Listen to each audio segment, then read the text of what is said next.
सबसे बड़े राइट्स हैं। क्या आपके 3 अधिकार हैं जो बैंक या एनबीएफसी कंपनी आपके खत्म नहीं कर सकता। फिर आपका लोन 2 लाख का है, 2 करोड़ का, 5 करोड़ का, 50 करोड़ का, डज नॉट मैटर कितने करोड़ या कितने अरब रुपए का आपका लोन है। साथियों, पैसे हैं तो इनके पैसे दे दे, नहीं पैसे हैं तो रौक के तुक ग्रह तो क्या करेगा, दुनिया का कोई ग्रह धरती पे आके आपका कुछ नहीं बिगाड़ सकता। पैसे हैं तो इनके पैसे दे दें और मरे हुए सांप को अपने गले से निकाल के इनके गले में डाल दें। साथियों, सबसे पहले लोन की ईएमआई डिफॉल्ट होना क्राइम में कंसीडर नहीं होता, अपराध की श्रेणी में नहीं आता। बार बार बताता हूं, हर बार बताता हूं, 2500 से भी ज्यादा बार बता चुका हूं। जिस चैनल पे आप हमें देख रहे हैं, अगर आप हमारे से साथ नए जुड़े हैं तो इस चैनल पे मैं 2500 से भी ज्यादा वीडियो डाल चुका हूं लोन से रिलेटेड। आपको या आपके किसी भी यार प्यारे रिश्तेदार को लोन से रिलेटेड कोई भी दिक्कत परेशानी समस्या अगर आ रही है, यूट्यूब के सर्च के ऑप्शन में जाकर वो प्रॉब्लम लिखेंगे, जैसे डिसेंटेड वाले लिखेंगे तुरंत प्रभाव से आपकी समस्या का समाधान हो जाएगा। कोई बात ना समझ में आए तो आप वहीं पे कमेंट छोड़ सकते हैं, जब भी मैं ऑनलाइन होता हूं उसका जवाब जरूर देता हूं। साथियों, सबसे पहले तो कोई भी बैंक या एनबीएफसी कंपनी आपकी सामाजिक प्रतिष्ठा को खराब नहीं कर सकता, आपकी सोशल इंसल्ट नहीं कर सकता, जो कि ज्यादातर 99% की जा रही है लोगों की। कोई भी आपसे अपशब्द नहीं बोल सकता, अपशब्द तो बहुत बड़ी बात है, आपसे ऊंची आवाज में बात भी नहीं कर सकता, क्योंकि जहां हम पैदा हुए हैं, यहां वर्ल्ड की सबसे बड़ी डेमोक्रेसी है, दुनिया का सबसे बड़ा लोकतंत्र हमारे देश में है। लोन की ईएमआई डिफॉल्ट होने से जो आपके फंडामेंटल राइट्स हैं, जो संविधान ने आपको अधिकार दिए, वो ब्रेक नहीं हो जाते, वो खत्म नहीं हो जाते। ये तो एक चवन्नी छाप उठाई गिरे, भिखमंगे, जुआरी, भिखारी, नंग जिबी रोड के दल्ले हैं ये उठाई गिरे। इन्होंने यहां तालिबानी शासन लागू कर रखा है। आम आदमी अवेयर नहीं है, जागरूक नहीं है, उसको अपने राइट्स नहीं पता, अधिकार नहीं पता, इसीलिए उसको तिरस्कार किया जा रहा है, अपमानित किया जा रहा है। अगर कोई भी चवन्नी छाप आपसे बकवास करे, राज करे, गाली गलौज करे, अपशब्द बोले, किसी भी तरह से प्रताड़ना करे आपकी, तुरंत प्रभाव से 112 नंबर पे पुलिस में कंप्लेंट कीजिए इनकी और इनको अंदर करवाइए। अगर आप लेडीज हैं तो महिला पुलिस के महिला थाना सारे देश के अंदर है, महिला थाने में फोन करके इनको अरेस्ट करवाइए। अगर आप सीनियर सिटीजन हैं तो सीनियर सिटीजन सेल भी सारे देश के अंदर है। अगर आप 60 साल से ऊपर हैं तो भी आप इनको पकड़वा सकते हैं। और आप जर्नल में हैं, आप किसी भी कैटेगरी में है, किसी भी एज ग्रुप में है, तो भी आप 112 नंबर पे कॉल करके इनको तुरंत प्रभाव से इनको अरेस्ट करवाइए। अगर कोई पुलिस वाला इनके खिलाफ कार्रवाई नहीं कर रहा, बहुत से क्लाइंट हमारे कहते हैं कि सर हमने पुलिस को बुलाया और पुलिस कह रही है भाई पैसे दे दे। अरे पैसे इस भिखमंगे के देने हैं क्या? पैसे नहीं दिए जा रहे तो हमारी सोशल इंसल्ट करेगा क्या? सामाजिक प्रतिष्ठा को हमारी खराब करेगा, इसके खिलाफ एफआईआर लॉन्च करो। अगर वो पुलिस वाला नहीं कर रहा तो उस पुलिस वाले की एफआईआर लॉन्च करवाओ, एसएसपी साहब के पास पेश होकर उसकी कंप्लेंट करो। सबसे पहले आप नियर बाय पुलिस स्टेशन में जाओ। अगर वो कंप्लेंट आपकी नहीं ले रहे हैं तो आप ऑनलाइन रजिस्टर कर दो उसको, सबकी वेबसाइट है पुलिस की, जो भी आप स्टेट में रहते हैं। उसके अलावा भी आप टेलीफोनिकली कंप्लेंट कर सकते हैं इनकी। उसके अलावा भी आप जो नियर बाय पुलिस स्टेशन है उसका एड्रेस देख लो, उसी एड्रेस पे पोस्ट करके भेज दो, लिख के वही कंप्लेंट रजिस्टर्ड डाक से। अब जब रजिस्टर्ड डाक से जाएगी तो आपके पास प्रूफ आएगा कि आपने की कंप्लेंट वहां चली गई, और वो लेंगे उसको, उसका क्या पता उसके अंदर क्या है, तब उनको उसके ऊपर कार्रवाई करनी पड़ेगी। नहीं तो कोर्ट में भी जाके 499500 499 और 500 में इनके खिलाफ आपराधिक मुकदमा दर्ज कर सकते हैं। कम से कम इनको 2 साल की सजा का प्रावधान है। ये भिखमंगे उठाए गिरे नंग चोर जीबी रोड के दल्ले, इनको पता बेरी की दुकान का नहीं है, आम आदमी को अपने राइट्स नहीं पता, इसीलिए ये हिंसक होते जा रहे हैं। जब आपको अपने राइट्स पता होगा, अधिकार पता होगा, अनपढ़ भर्ती कर रखे हैं, 10वीं क्लास से कम का डीआरए का लाइसेंस ही नहीं बन सकता इनका, डेप्ट रिकवरी एजेंट का, यानी ये काम ही नहीं कर सकते। और ये काम करने के लिए अगर ये 10वीं पास है तो इनको कम से कम 100 घंटे की ट्रेनिंग लेनी पड़ती है। अगर ये ग्रेजुएट भी है, बीए पास भी है, जो कि ये 99% है ही नहीं, तो भी इनको 50 घंटे की ट्रेनिंग के बाद डीआरए का सर्टिफिकेट मिलता है, जो कि इनके पास है नहीं। इसके अलावा आपके क्या राइट्स हैं? कोई भी पुलिस वाला आपके पास फोन नहीं कर सकता। सारे देश के किसी भी कोने में जब FIR लॉन्च नहीं हो सकती, मुकदमा दर्ज नहीं हो सकता, तो पुलिस वाला आपके पास फोन नहीं कर सकता EMI डिफॉल्ट होने पे। अगर कोई कर रहा है तो समझ लो 100% चवन्नी छाप है। ना ही कोई भी एडवोकेट सारे देश के किसी भी कोने में वो प्रैक्टिस कर रहा है, सारे देश के किसी भी बैंक NBFC कंपनी के पैनल पे वो काम कर रहा है, उसके पास ऐसे कोई राइट्स, कोई अधिकार नहीं है कि वो आपको टेलीफोनिकली डराए या धमकाए। मैं नहीं समझता कि कोई एडवोकेट ऐसा काम करता होगा। ये उठाई करे चवन्नी छाप भिखमंगे हैं, यही अपने आप को क्राइम ब्रांच के इंस्पेक्टर बन के फोन करते हैं, यही लोगों को एडवोकेट 30,000 कोर्ट का एडवोकेट बन के फोन करते हैं, और आजकल हाई कोर्ट के जज बन के भी फोन करने लग गए हैं, और इन्होंने चवन्नी छाप भी उठाई करी भी लगा ली है, जो कि अपने आप को क्राइम ब्रांच का इंस्पेक्टर बताती है या 30,000 कोर्ट दिल्ली का एडवोकेट बताती है। अगर कोई ऐसा आपके पास फोन आए तो तुरंत प्रभाव से समझ लें कि वो ये चवन्नी छाप या चवन्नी छापी हैं, जो कि अमरदीप कादियान ने बताया था। जब भी ऐसा कोई फोन आए, गाड़ी ट्रेनिंग डिसेंटेड वाई लिख के वीडियो देखें, आपको पता लग जाएगा कि एक चवन्नी छाप सारे देश में कैसे लोगों को परेशान और हरास कर रहे हैं। लेकिन अमरदीप कादियान जब से यूट्यूब पे आया है, जलजला आ चुका है। आम और खास आदमी को उनके राइट्स और अधिकार बताए जा रहे हैं सामान्य बोलचाल की भाषा में। तीसरा, आपका क्या अधिकार है, आपका क्या राइट्स है, जो कि लोगों को नहीं पता। आपकी आर्बिट्रेशन की प्रक्रिया जो ये करते हैं, जो आपके पास सोल आर्बिट्रेटर का नोटिस आता है, हमेशा 99% अदर स्टेट से आता है। ऐसे इनके पास कोई राइट्स, कोई अधिकार नहीं है कि अदर स्टेट से में जाके आपका आर्बिट्रेशन की प्रक्रिया को पूरा करें। आर्बिट्रेशन एंड कंसोलिडेशन एक्ट 1996 में एक कानून बना, जो कि हर किसी भी बैंक या NBFC कंपनी को राइट्स देता है, कि अधिकार देता है कि वो आपकी आर्बिट्रेशन की प्रक्रिया को कर सकते हैं। लेकिन वो आर्बिट्रेटर इनकी मर्जी नहीं है कि कहीं भी नियुक्त कर देंगे। आर्बिट्रेशन एक्ट ये कहता है कि अगर आप चाहें तो आपको एक सिंपल कागज पे लिख के या मेल कर दो इनके पास कि भाई जो मेरा होम टाउन है, जो मेरी डिस्ट्रिक्ट है, वहीं पे मेरी आर्बिट्रेशन की प्रक्रिया को पूरा किया जाए, जो कि ये करेंगे नहीं।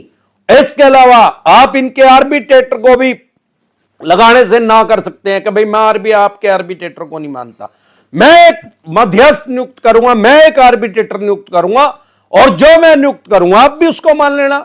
अब ये उसको मानेंगे नहीं, अब ये भी नहीं मानेंगे, आप भी इनके को ना मानो, और इनके आर्बिट्रेटर को एक लव लेटर लिख के भेजो कि भाई आज तक कितनी आर्बिट्रेशन की प्रक्रिया की आपने, कितना पैसा बैंक या NBFC कंपनी आपको आर्बिट्रेशन की प्रक्रिया के लिए देता है, और जितने आपने डिसीजन दिया जो कि कानून की भाषा में उसको अवार्ड बोलते हैं, जितने भी आपने अवार्ड आज तक पास किए हैं, वो कितने ग्राहक के हित में गए और कितने बैंक के या NBFC कंपनी के हित में गए हैं। तब इनको पता लग जाएगा कि यह आदमी अब काबू में आने वाला नहीं है, इसने जरूर डिसेंट एडवाइस ले रखी है।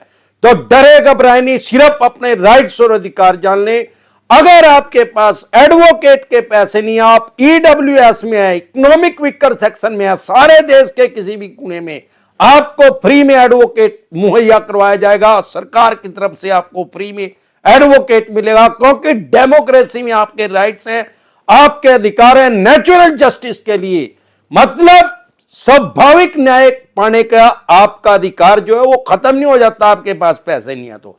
इसके अलावा सेक्शन 32 एडवोकेट एक्ट 1961 आपको ये राइट्स देता है, आपको ये अधिकार देता है कि आप अपना केस खुद से लड़ सकते हैं। भगवान ना करे आपके हाथ से कत्ल भी हो गया, मर्डर भी हो गया, या किसी कारण से आपका मर्डर में नाम आ गया, तो भी आप अपना केस लड़ सकते हैं। सिर्फ अपने राइट्स और अधिकार जान ले, डरे घबराए नहीं।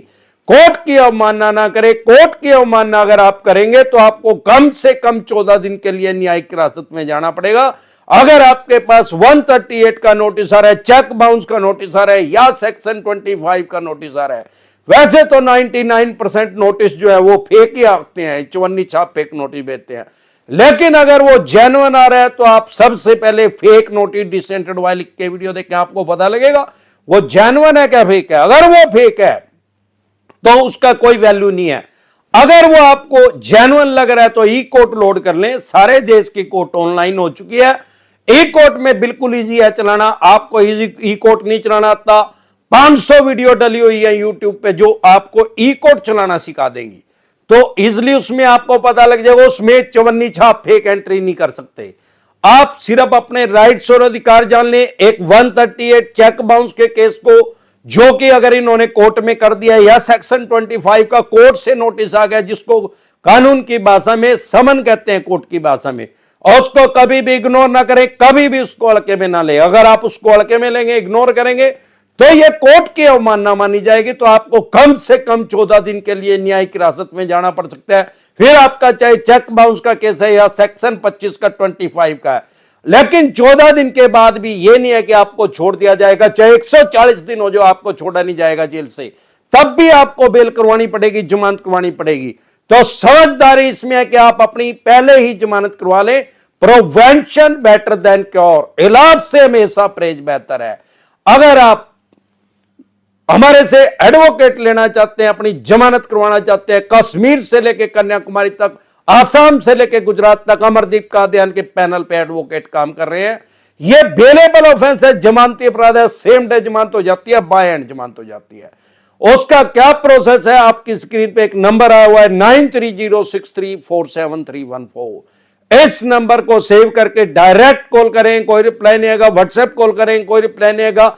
व्हाट्सएप मैसेज करेंगे तो तुरंत प्रभाव से रिप्लाई आएगा कि कैसे आप हमारे से पर्सनल मीटिंग कर सकते हैं, पर्सनल एडवाइस ले सकते हैं। अगर आप हमारे से पर्सनल मीटिंग करना चाहते हैं तो 5 स्टेटों में हमारे ऑफिस हैं।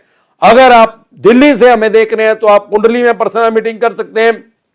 अगर आप हरियाणा से देख रहे हैं तो एनसीआर में कर सकते हैं, पंजाब से देख रहे हैं तो लुधियाना में कर सकते हैं, मुंबई से देख रहे हैं तो गोरेगांव में कर सकते हैं, गुजरात से देख रहे हैं तो अहमदाबाद, दिल्ली दरवाजा पे कर सकते हैं। इसके अलावा भी मैं अलग अलग स्टेट में टाइमली आता रहता हूं। वो आपके स्टेट में मैं कब आ रहा हूं वो आप मेरी टीम से संपर्क कर सकते हैं। इस नंबर पे व्हाट्सएप मैसेज करके अभी भी आप मेरी टीम से संपर्क कर सकते हैं। अभी मैं लाइव हूं। इसके अलावा अगर आपके पास दूसरा नोटिस कौन सा इग्नोर नहीं करना, अगर सरफेसी एक्ट 2002 के अकॉर्डिंग नोटिस आ रहा है, 13(2) का, 13(4) का, सिंबॉलिक पोजीशन का, फिजिकल पोजीशन का, डीएम साहब का, उसको कभी भी इग्नोर ना करें, कभी भी उसको हल्के में ना ले। अगर आप उसको हल्के में लेंगे, उसको इग्नोर करेंगे, तो आप अपनी मकान, दुकान, जमीन जायदाद, फैक्ट्री, कारखाना, स्कूल, कॉलेज, बंगला, कोठी या शोरूम, जो भी आपने मॉर्गेज करके, गिरवी रख के, रहन रख के इनसे पैसा लिया, उसकी एक्शन कर देंगे, बोली कर देंगे, सेल कर देंगे, स्क्रैप के रेट में, कबाड़ी के रेट में उसको बेच देंगे। अगर आपको अपने राइट्स और अधिकार नहीं पता, लेकिन अगर आपको अपने राइट्स पता है तो आप अपनी प्रॉपर्टी को बचा सकते हैं। अगर आपका फॉर एग्जांपल 3 करोड़ रुपए की आपकी प्रॉपर्टी की वैल्यू है, 1 करोड़ रुपए उसकी वैल्यू लगा रहे हैं, क्योंकि इन्होंने लेना 1 करोड़ रुपए है, तो आप सिंपल एक नोटिस इशू करें, किसी एडवोकेट की जरूरत नहीं है कि भाई मेरी प्रॉपर्टी की वैल्यू 3 करोड़ है, आप 1 करोड़ लगा रहे, तो मेरी जो लोकेशन है प्रॉपर्टी की, वहां 2 आदमियों के एफिडेविट लेके आओ कि वो 1 करोड़ में सेल करने के लिए तैयार है। ना नोमन तेल होगा, ना कभी राधा नाचेगी। इसके अलावा अगर आपका केसीसी का लोन है, खेती किसानी से संबंधित कोई लोन है, उसके ऊपर सरफेसी एक्ट इंप्लीमेंट नहीं होता, लागू नहीं होता, कोई नोटिस आपको सरफेसी एक्ट का भेज रहा है, आपका केसीसी का लोन है, तो 100% बकवास कर रहा है। इसके अलावा अगर आपका 20% से पैसा कम रहेगा तो आपके ऊपर सरफेसी एक्ट इंप्लीमेंट नहीं होता, लागू नहीं होता।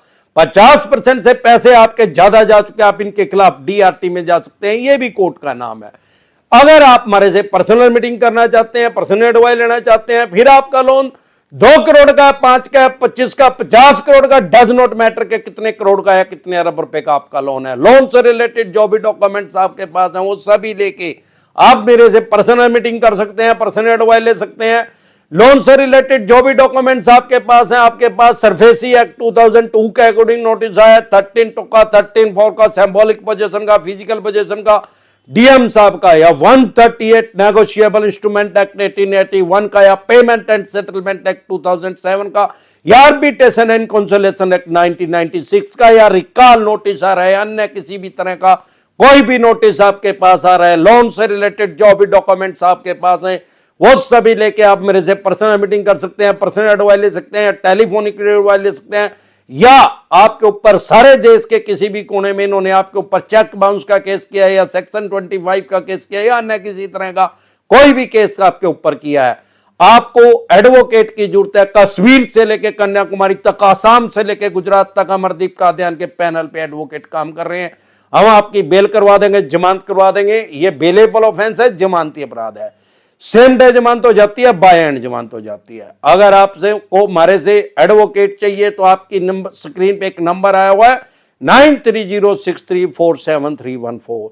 इस नंबर को सेव करके डायरेक्ट कॉल करें, कोई रिप्लाई नहीं आएगा। व्हाट्सएप कॉल करें, कोई रिप्लाई नहीं आएगा। व्हाट्सएप मैसेज करेंगे तो तुरंत प्रभाव से रिप्लाई आएगा कि कैसे आप हमारे से टेलीफोनिकली जुड़ सकते हैं, पर्सनल मीटिंग कर सकते हैं, या अपनी बेल करवा सकते हैं, जमानत करवा सकते हैं।